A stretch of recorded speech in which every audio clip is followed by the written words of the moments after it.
This is problem number 65 from chapter 1.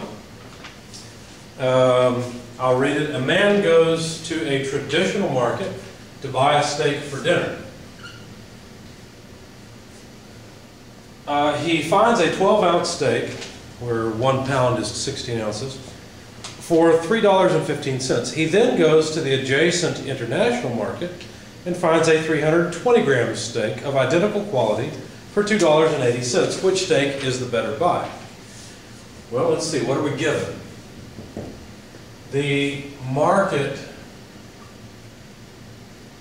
that he visits, or the markets that he visits, are the traditional market and the international market.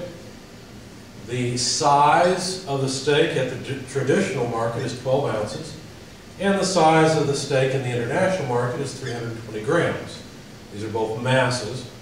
The price of the traditional steak is $3.15. You can tell this is an older book because that's a pretty low price for steak. And at the international market, for the 320 gram steak, it's $2.80. Well, so all we really need to do in order to find out which is the better buy is just to find out which has the lower price per ounce. Now notice I said per ounce, so that's a fraction, right? So we want to calculate price per ounce because we want to pay the lowest price for the highest mass that we can. So from the traditional market, what we would do is take 12 ounces and divide it by $3.15. In fact, let me do it this way. I'll come over here and calculate it. 12 ounces divided by $3.15.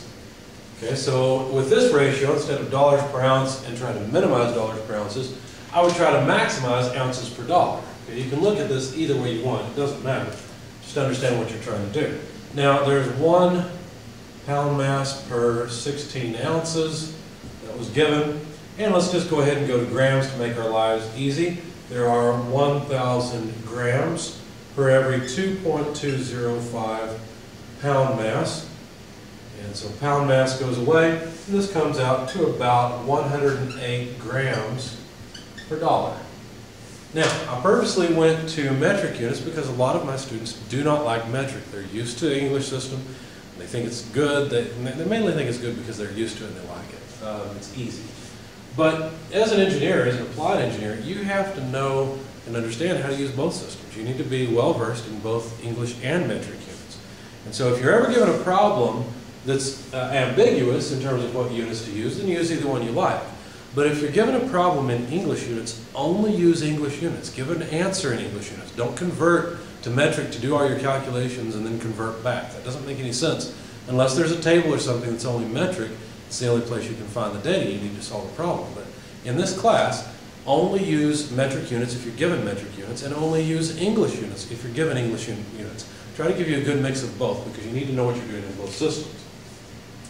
In the international, let's write this down here. So let's say the efficiency, the money efficiency. It's not really efficiency because that would be on a scale of 0 to 100%. But anyway, it's close enough. 108 grams per dollar is the value that we get at the traditional market. Now at the international market, we get 320 grams for $2.80. If you calculate it out, that's 114 grams per dollar. So we get a little bit more steak per dollar at the international market in this case. Okay?